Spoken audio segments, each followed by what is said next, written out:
Deputy CM Pawan Kalyan కీలక వ్యాఖ్యలు చేశారు. సంకీర్ణ ప్రభుత్వం అంటేనే సవాళ్లతో కూడుకున్నదని, ఎన్ని సమస్యలున్నా ప్రజల కోసం కలిసే ఉంటామని స్పష్టం చేశారు. కూటమి విడిపోతే ప్రజలకు ద్రోహం చేసినట్లేనని ఆయన అన్నారు. వైసీపీ సభ్యుల తీరుపై deputy CM Pawan Kalyan fire అయ్యారు. సభ్యులే రూల్స్ను బ్రేక్ చేస్తే ఎలా అని ప్రశ్నించారు. గవర్నర్ పట్ల వైసీపీ తీరు సరికాదని అన్నారు. అసెంబ్లీలో వైసీపీ సభ్యుల తీరు చూస్తుంటే వైసీపీ 5 ఏళ్ల పాలన గుర్తుకు వచ్చిందని పవన్ కళ్యాణ్ పేర్కొన్నారు. నిన్న చూసిన గొడవ జరిగిన తర్వాత నాకు నిజంగా అనిపించింది, గౌరవ ముఖ్యమంత్రి గారు అన్ని సంవత్సరాలు వాళ్ళు ఎలాగా వాళ్ళ తట్టుగా నిలబడ్డారో ఆయనకి హ్యాట్స్ ఆఫ్ తెలియజేస్తాను. అది ఎంత గట్స్ ఉండాలి, ఎంత దమ్ము ఉండాలి, ఎంత ధైర్యం ఉండాలి. అలాగే నాకు నిన్న గొడవలు జరుగుతుంటే నాకు అనిపించింది, నాకు ఇవే గుర్తొచ్చినాయి అధ్యక్ష. వాళ్ళు ఎప్పుడైతే పేపర్లు విసిరేసి అక్కడ దాకా వచ్చారో నాకు గుర్తొచ్చింది వివేకానంద రెడ్డి గారి హత్య గుర్తొచ్చింది. అంటే వాళ్ళ విధ్వంస విధానం చూసి ప్రజావేదికని కూల్చిన విధానాన్ని గుర్తొచ్చింది అధ్యక్ష. 200 పైచిలుకు ఆలయాలని విధ్వంసం గుర్తొచ్చింది అధ్యక్ష. డాక్టర్ సుధాకర్ గారు చనిపోయిన విధానం గుర్తొచ్చింది అధ్యక్ష. జంగారెడ్డి కల్తీ సారాలో చనిపోయిన చావులు గుర్తొచ్చినాయి అధ్యక్ష. సుప్రీంకోర్టు జడ్జిలతో లెటర్ రాసిన విధానం గుర్తొచ్చింది అధ్యక్ష. వాళ్ళు చేసిన గొడవకి మన హైకోర్టు, ఆంధ్రప్రదేశ్ హైకోర్టు జడ్జెస్ని సోషల్ మీడియాలో బూతులు తిట్టిన విధానం గుర్తొచ్చింది అధ్యక్ష. సోషల్ మీడియా అబ్యూస్ గుర్తొచ్చింది అధ్యక్ష. పత్రికాధిపతులపై దాడులు గుర్తొచ్చినాయి అధ్యక్ష. రివర్స్ టెండరింగ్ గుర్తొచ్చింది అధ్యక్ష. పాలసీ టెర్రరిజం గుర్తొచ్చింది అధ్యక్ష. ప్రభుత్వం చేస్తున్నది అధ్యక్ష, ఎక్కడా కూడా ప్రభుత్వం ప్రజలకి సామరస్యపూర్వకంగా ఉండాలి, ఎక్కువ సానుకూలంగా ఉండాలి, ఎక్కువ బాధ్యతలు పెట్టాలి, ఎక్కువ బరువు పెట్టకూడదు అనే విధంగా గౌరవ ముఖ్యమంత్రి గారి ఆధ్వర్యంలో నడుస్తూ ఉంది ప్రభుత్వం. మేమందరం ఆయనకి సహాయ సహకారాలు అందిస్తూ ఉన్నాం అధ్యక్ష. Governor his excellency Abdul Nazeer గారికి రాష్ట్ర ప్రభుత్వ అధిపతిగా గవర్నర్ హోదాలో శాసనసభను ఉద్దేశించి రాష్ట్ర అభివృద్ధి భవిష్యత్ నమూనాను దిశానిర్దేశం చేసినందుకు వారికి నా హృదయపూర్వక కృతజ్ఞతలు. అలాంటి ఉన్నతమైన వ్యక్తి ఇస్తున్న సందేశాన్ని చూసి వైసీపీ వాళ్ళు బాయ్కాట్ చేయడం చాలా దురదృష్టకరం. ఇలాంటి ఆయన చూస్తూ ఉన్నాను అధ్యక్ష. ఇట్లాంటి ఇబ్బంది పెట్టే సమయంలో కూడా ఆయనకు ఆరోగ్యం కూడా సరిగ్గా లేదు, జ్వరం వచ్చిన సమయంలో కూడా ఆయన ఎంత ఇబ్బంది పెడుతుంటే ఆయన చాలా సక్సెస్ఫుల్గా ఆయనకి ఇచ్చినందుకు మనస్ఫూర్తిగా వారికి నా ధన్యవాదాలు, నా కృతజ్ఞతలు తెలియజేస్తాను. చట్టసభలు దేవాలయాలు లాంటివి రాజ్యాంగాన్ని పరిరక్షించేందుకు 5 కోట్ల ఆంధ్రప్రదేశ్ రాష్ట్ర ప్రజల భవిష్యత్తుని నిర్ణయించే వేదికది. అలాంటి సభను హుందాగా నడిపించాలని కూటమి ప్రభుత్వం అధికారులకు వచ్చిన రోజు నుంచి తరచుగా చెప్తూ గౌరవ ముఖ్యమంత్రి గారు పదే మా అందరికీ దిశానిర్దేశం చేస్తూ ఉంటారు. గతంలో కూడా మొదటి రోజు కూడా వారికి ఎట్లా రావాలి పెడితే లేదు మనం ఇబ్బంది పెట్టొద్దు, వాళ్ళకి 11 సీట్లు వచ్చినా కానీ పాపం వారికి ఇవ్వాల్సిన గౌరవం వాళ్ళకి ఇద్దామని చెప్పి ఏ రోజు కూడా ఇబ్బంది పెట్టి గబుక్కుని ఒక మాట అంటుంటే గౌరవ సభ్యులు కొంతమంది ఇక్కడి నుంచి అలా చెయ్యొద్దు, అలా మాట్లాడకండి అని అందరినీ చాలా సున్నితంగా మందలించారు ఆయన. ఇట్లాంటి ఉన్నప్పుడు వాళ్ళు ప్రవర్తించే విధానం చాలా బాధ అనిపించింది. మేమందరం 164 మంది సభ్యులు చాలా బాధ్యతగా వ్యవహరిస్తున్నాం అధ్యక్ష. భవిష్యత్తులో కూడా రాజ్యాంగ పరిరక్షణ, రాష్ట్ర ప్రజల సంక్షేమం, రాష్ట్ర సమగ్ర అభివృద్ధి జయంగా వ్యవహరిస్తామని సందర్భంగా గవర్నర్ గారికి శాసనసభ వేదికగా తెలియజేస్తాం. నిన్న సభలో గందరగోళం సృష్టించి సభ నుండి వెళ్ళిపోయిన 11 మంది ఎమ్మెల్యేల పార్టీకి సంబంధించిన ఎమ్మెల్సీ ప్రవర్తనని ఖండిస్తూ ఇందులో ఆ తప్పు లేనప్పటికీ కూడా గవర్నర్ గారికి ప్రభుత్వం తరఫున క్షమాపణ తెలియజేస్తాను అధ్యక్ష. ఆర్థిక ఇబ్బందులు పడుతున్న రాజధాని ఇచ్చి కూడా రాజధాని నిర్మించుకోలేని రాష్ట్రంలో గత ప్రభుత్వం రాజధానిపై నిర్మాణం దృష్టి పెట్టకుండా 3 ముక్కలాట ఆడింది. అభివృద్ధి కుంటుపడింది, ఆర్థిక స్థిరత్వం కోల్పోయింది. ఈ కారణంగా పెట్టుబడులు మందగించాయి.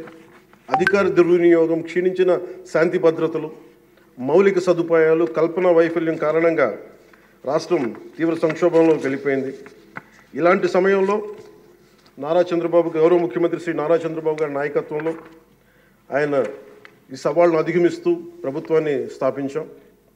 ఇప్పుడు ఆర్థిక, సామాజిక, సాంస్కృతిక, విద్య, ఆరోగ్య, పర్యావరణ మరియు మౌలిక సదుపాయాల అభివృద్ధి లక్ష్యంగా ప్రాంతాల వారి సమగ్రమైన అభివృద్ధి ప్రణాళికతో ముందుకు వెళ్తున్నాం. ఎన్నికల ముందు పరిస్థితులు చూసాం. సాంత్వన, ఓదార్పు కావాల్సిన రాష్ట్రానికి ఈ రోజున వాళ్ళు బాధ్యతారాహిత్యం మనకి చూసాం. గత కొంతకాలంగా రాష్ట్రం ఆర్థిక సుస్థిరత కోల్పోయిన దరిమిలా తిరిగి నారా చంద్రబాబు గారి నాయకత్వంలో పునర్జీవం వైపు అడుగులు వేస్తున్న కీలక సమయం అది.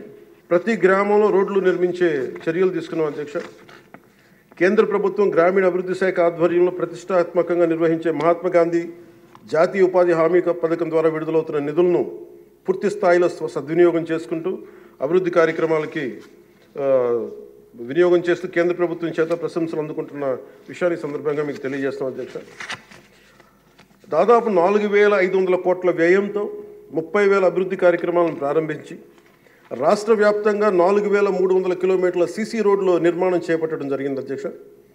గత ప్రభుత్వం 5 ఏళ్ల హయాంలో 1,800 కిలోమీటర్ల సీసీ రోడ్లు నిర్మాణం చేస్తే కేవలం 6 నెలల కాలంలో గౌరవ ముఖ్యమంత్రి శ్రీ నారా చంద్రబాబు గారి నాయకత్వంలో కూటమి ప్రభుత్వం 4,300 కిలోమీటర్ల నిర్మాణం చేపట్టింది. ఇంకో 1,300 కిలోమీటర్ల రోడ్లు నిర్మాణం ముగింపు దశకి చేరుకునే అధ్యక్ష. ఈరోజు నిన్న రాత్రి ముఖ్యంగా చిత్తూరు మన అన్నమయ్య జిల్లాలో జరిగింది. చాలా బాధ కలిగిన తర్వాత 3 చనిపోయారు. దీనికి ప్రత్యేకంగా ఇప్పుడే సమీక్ష నిర్వహించి వస్తున్నాను అధ్యక్ష. ఇది మీ ద్వారా ప్రజలందరికీ కూడా తెలియజేయాలనుకుంటుంది ఏంటంటే, కొన్ని ప్రత్యేకమైన ఈ దేవాలయాలు కానీ కొన్ని అటవీ దాని కింద ఉన్నాయి అటవీ భూభాగంలో నిన్న జరిగిన ఇన్సిడెంట్ అధ్యక్ష, అది రెగ్యులర్ రూట్ వాళ్ళు వాడలేదు అధ్యక్ష. ముఖ్యంగా ఫారెస్ట్ డిపార్ట్మెంట్ చెప్పింది ఏంటంటే, మీరు షార్ట్ కట్ కోసం ఎక్కడైతే ఏనుగులు ఉంటాయో అటు సైడ్ వెళ్ళారు అధ్యక్ష. ఆ వెళ్ళిన వ్యక్తి కూడా గతంలో అతని మీద రెడ్ శాండర్డ్స్ స్మగ్లింగ్ చేసే వ్యక్తి, అతను నాకు తెలిసి ఈ రూట్ అని చెప్పి దాదాపు 30 మందిని తీసుకెళ్ళండి అధ్యక్ష. అందుకని చిన్న ఏనుగు ఉంటే ఒక గున్న ఏనుగు లాంటిది, దాన్ని అది చూసి దాన్ని పంపించేయడానికి అరిస్తే మిగతా పెద్ద ఏనుగులకి దాడి చేసిన అధ్యక్ష. అందుకు ప్రత్యేకించి ఈ ఏనుగులు సంచరించే ప్రాంతాల నుండి ప్రజానీకానికి ప్రజలందరికీ కూడా మీ ద్వారా నేను తెలియజేస్తుంది, మీరు ప్రిస్క్రైబ్డ్ రూట్స్లోనే మీరు దయచేసి ఫారెస్ట్ ఎవరైతే నిర్దేశించిన రహదారులోనే వెళ్ళండి మీరు అని చెప్పి మీరు దయచేసి మీ ఉద్దేశం తెలియజేస్తాం. లేదంటే అవి వాటి ఉంటున్న ఏరియాలోకి మన ప్రాంతాల్లోకి వెళ్ళి మనం ఆపదను కొని తెచ్చుకుంటామని మీకు తెలియజేస్తూ వాళ్ళకి ప్రజలు కూడా దీన్ని తెలుసుకోవాలని మీ ద్వారా తెలియజేస్తాం అధ్యక్ష. ప్రభుత్వం వచ్చిన వెంటనే గత ప్రభుత్వం అటవీ శాఖ మంత్రిగా పనిచేసిన వాళ్ళు కూడా 77 ఎకరాలు అధ్యక్ష, 77 ఎకరాల అటవీ భూమిని వాళ్ళు అన్యాక్రాంతం జరిగింది అధ్యక్ష. గౌరవ ముఖ్యమంత్రి నారా చంద్రబాబు గారి నాయకత్వంలో తిరిగి 77 ఎకరాలని మనం సీజ్ చేయడం జరిగింది అధ్యక్ష. తిరిగి దానికి తగ్గ శిక్షలు పడేలాగా చర్యలు తీసుకుంటాం అధ్యక్ష. గత ప్రభుత్వం తరచుగా ఎర్రచందనం స్మగ్లింగ్ గురించి వింటూ ఉండేవాళ్ళం. విదేశాల్లో ఎన్నోసార్లు మన రాష్ట్ర సంపద నుంచి ఎర్రచందనం పట్టుబడింది. ఉదాహరణకి మీకు ఒక సంఘటన చెప్తాను అధ్యక్ష. ఎంత నెగ్లిజెంట్గా ఉన్నారంటే, నేను కుంకి ఏనుగుల గురించి కర్ణాటకకి వెళ్ళాను అధ్యక్ష. వెళ్తే అక్కడ కర్ణాటక ఫారెస్ట్ డిపార్ట్మెంట్ వాళ్ళు చెప్తుంది ఏంటంటే, వాళ్ళకి థ్యాంక్ యూ చెప్తున్నారు. థ్యాంక్ యూ అని మీ వల్ల 165 కోట్ల ఆదాయం వచ్చిందని చెప్తున్నారు మీ ఆంధ్రప్రదేశ్ వల్ల. నాకు అర్థం కాలేదు ఏంటి సార్ అంటే, మనకి పచ్చని మన ఎర్రచందనం చెట్లు కొట్టేసి కర్ణాటకకి వెళ్ళిపోయినాయి. అక్కడ కర్ణాటక ఫారెస్ట్ డిపార్ట్మెంట్ వాళ్ళు పట్టుకొని దాన్ని వాళ్ళు స్వాధీనం చేసుకొని 2 విడతలుగా ఒకసారి 100 కోట్లు ఇంకోసారి 25 కోట్లు మన ఎర్రచందనాన్ని స్వాధీనం చేసుకొని వాళ్ళు ట్రెజరీలోకి జమ అయింది అధ్యక్ష. మన ఫారెస్ట్ డిపార్ట్మెంట్ అధికారులు కూడా తెలియదు అధ్యక్ష. ఇంకా ఆయన అటవీ శాఖ మంత్రి గురించి చెప్పకలే, 77 ఎకరాలు స్వాధీనం చేసుకున్నారు కాబట్టి అనేకనంతం జరిగిపోయింది, ఆయన పట్టించుకునే మైండ్లో లేడండి. అంటే ఇంత అడ్డగోలు దోపిడీ జరిగింది అధ్యక్ష. గత 5 సంవత్సరాల కాలం నలిగిపోయాం అధ్యక్ష. మేమందరం గౌరవ ముఖ్యమంత్రి గారు ఎంత నలిగిపోయారు మనందరికీ తెలుసు. ఎంత ఇబ్బంది పడ్డారు, ఇంట్లోంచి ఆడవాళ్ళు బయటికి రావాలంటే ఇబ్బంది పడ్డారు. రాష్ట్రంలో నవ్వు లేదు, భయాలు ఉండి, అలాంటి స్థాయి నుంచి మేమందరం కలిపి ప్రజల విశ్వాసాన్ని చేరుకున్నాం అధ్యక్ష. వీళ్ళు నిలబడతారు ఒక మనందరం తీసుకోవాల్సిన మా అందరికీ కూడా నేను పదే నాకు చెప్పుకుంటాను అధ్యక్ష. అది సంకీర్ణ ప్రభుత్వాలు చాలా ఛాలెంజింగ్ అధ్యక్ష. ఒక పార్టీ అయితే ఇబ్బంది లేదు, కానీ మన అదృష్టమో ఏదో దురదృష్టమో తెలియదు, కానీ సంకీర్ణ ప్రభుత్వం వచ్చింది మనది. అది ఎటు తీసుకున్నా కానీ our commitment is for people అధ్యక్ష.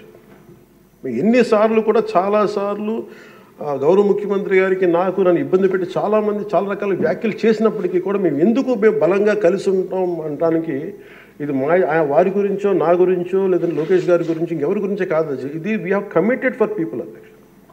మేము ఆంధ్రప్రదేశ్ ప్రజల కోసం మేము నిలబడి ఉన్నాం అధ్యక్ష.